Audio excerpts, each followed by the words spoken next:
Good morning, Little Masters, and welcome to today's Tolkien Times. I'm the Man of the West, also from the Prancing Pony podcast, and thank you for joining me for folks' favorite Fandom Friday.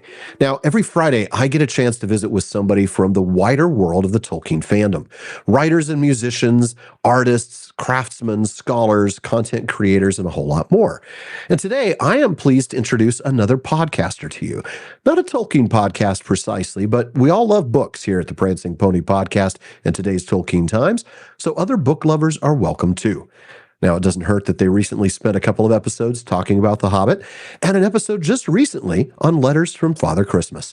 Folks, please welcome one of the hosts of A Book at Breakfast, Chris Newton.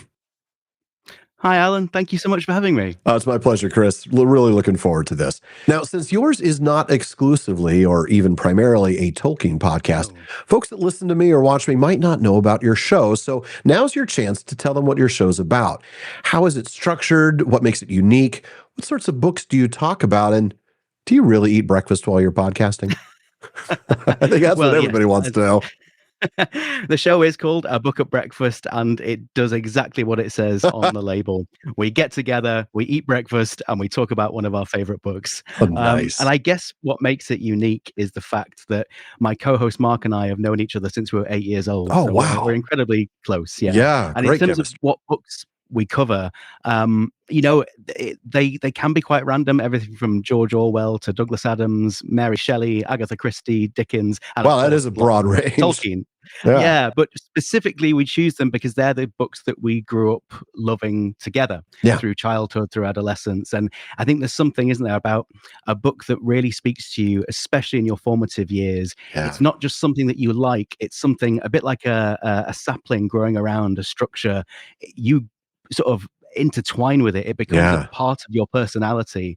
And, Tolkien is a huge part of that for us. We covered Lord of the Rings in our first series. Yeah. And as you said, we've done The Hobbit, we've done Letters from Father Christmas, and we recently recorded an episode with Jess of the Shire, all about 20 years of the Jackson films. So we're going to keep coming back to Tolkien because Tolkien was a huge part of our friendship as we were growing up and into adulthood. Nice. That's cool. Well, you just mentioned The Hobbit. You recently talked about it, both the books and the films.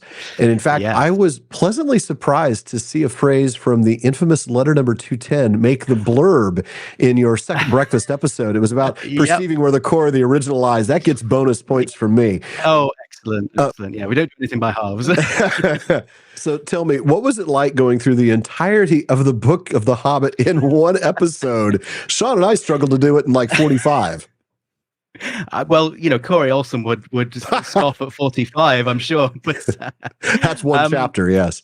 yeah. Now, I would love to have spent an entire year or more on The Hobbit. I'm not sure if Mark would have let me get away with that. But I think it ties into the nature of our show and what we're about. I mean, the Prancing Pony podcast do what they do fantastically, and I would never try to even do anything approaching that because it's been done so well. We don't really go through the books, we don't analyze them. It's much more personal. We kind of talk about what they meant to us. And the Hobbit episode was one of my favorites we've ever done, actually, not just because it's one of my favorite books of all time, but when we recorded it, Mark had just come back from doing a pilgrimage, the sort of the Spanish Camino. And we were talking so much about walking and travel and adventure, and he was speaking, quite personally, quite emotionally about how reading Tolkien as a teenager had really inspired in him this desire to walk. And we were talking about, Bilbo stirred to adventure by the song of the dwarves. And there's something, it awakes that tookishness in all of us. And so that's a kind of example of sort of how we approach the books, talking about how we discovered them and what they meant to us. But still, one episode was not nearly enough time. We spent 3 episodes on the Lord of the Rings. Well, yeah. Well, it's 3 volumes. Just don't ever say it's 3 books. But yeah, that's good stuff. I like that. I'm going to have to listen to that episode for sure. Yeah. You really won me over, though, when you recently talked about Letters from Father Christmas. Now, that's a book that warms the heart of every parent and makes every dad feel woefully inadequate.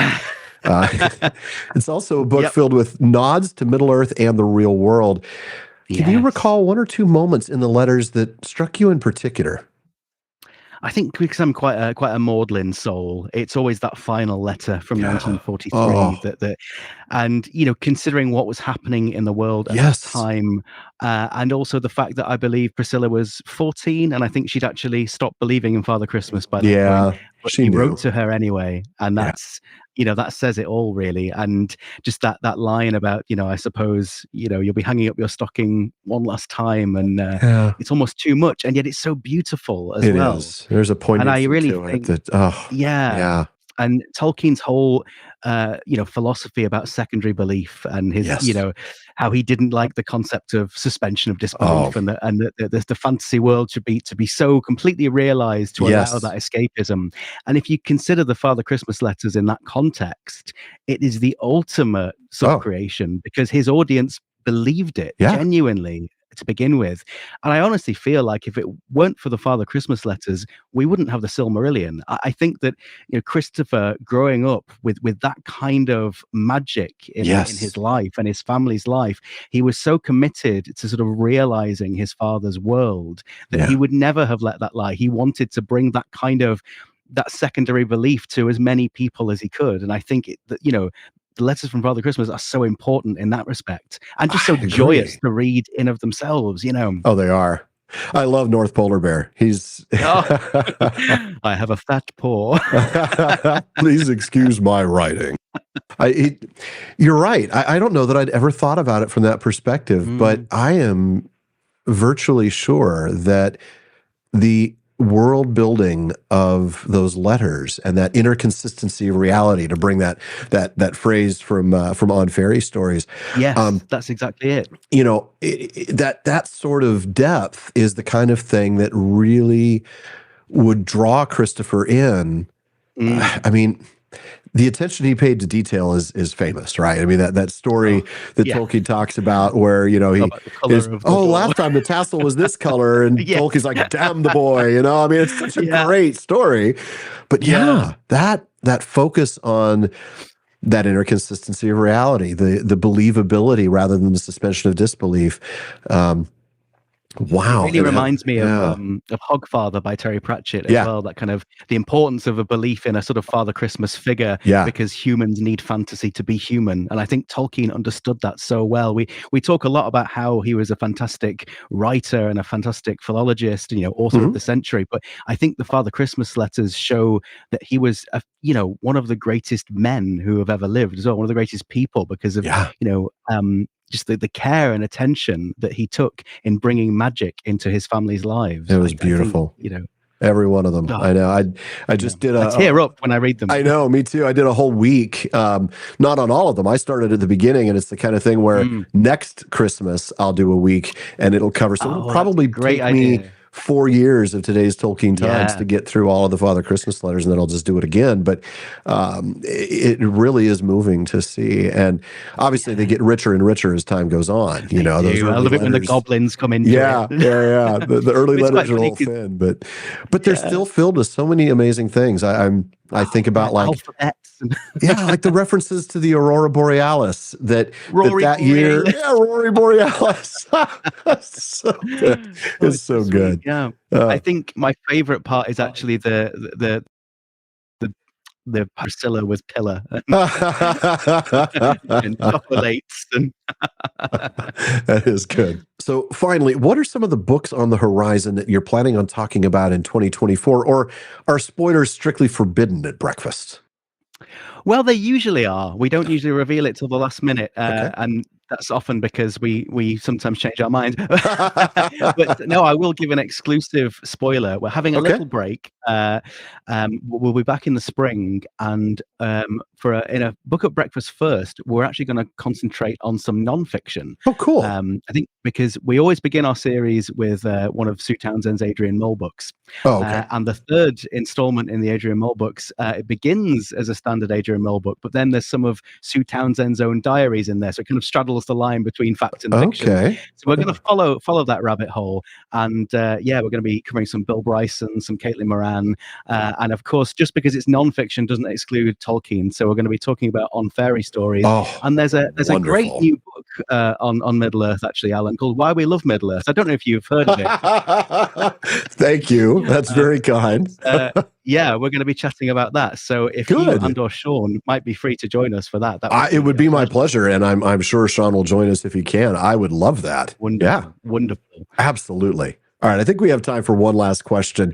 I noticed that you are writing a blog, a Lord of the Rings blog. It's sort of tangential to the show, but tell me about that. How did that come about, and where are you taking it? Well, basically, I can't see a secondhand copy of Lord of the Rings, one volume or any individual volume in a charity shop and not buy it. As long as, under a few, $3 or £4. As you can see, I suffer from the same disease. Yes. So I don't spend a huge amount of money, but I consequently have this huge library of different editions of my favorite books. Okay. And I thought, you know what? I want to read them all.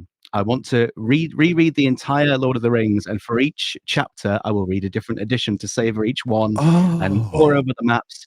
And then I realized that the best way to do that would be to read it along chronologically. So I started with Shadow of the Past in April of this year, and then had a bit of a break, and then finally left Bag End in September this year. And I read all the way up to the Council of Elrond. So I'm on it's December at time of recording, so I'm currently on a break, and on Christmas Day I will resume.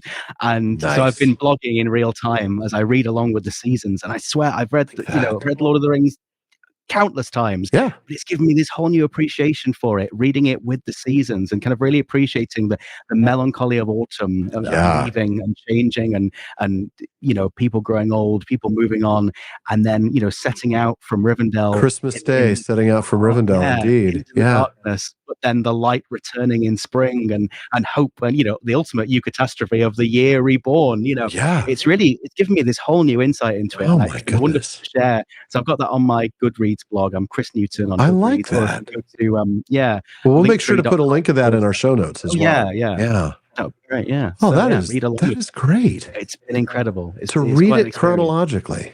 I like that. Yeah. Well, thank you, Chris. It's been a pleasure having you on today. It really, I can't wait to listen to more of your show and to join you to talk about why we love Middle Earth. Absolutely. Yeah. Well, folks, that is it for today's Fandom Friday. Please, though, come back next time for another Fandom Friday to meet another fellow Tolkien fan and maybe even learn what niches of the community you might be interested in exploring. And if you're interested in joining me here for a future Fandom Friday, let me know by emailing barliman@theprancingponypodcast.com.